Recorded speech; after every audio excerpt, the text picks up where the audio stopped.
face yoga is not working, it will make you more wrinkles, it will make your skin more saggy.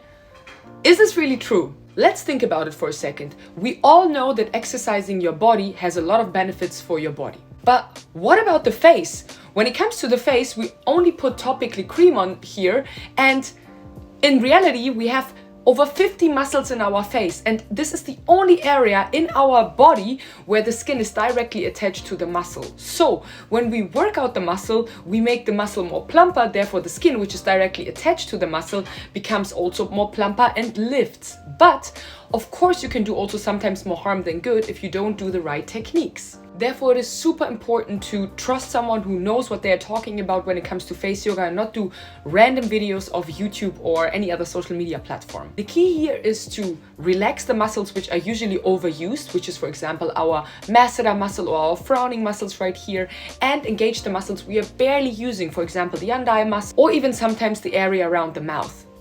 By creating strength and releasing the tension, we create balance in our face, and therefore we can also enhance our skin tone, we can reduce wrinkles, we can even work on facial asymmetry. Have a look at all these before and after pictures and tell me now that it's not working. And for everyone who is a fan of Botox, it's your body and your choice, but let's also normalize an alternative which doesn't necessarily need to entail a needle.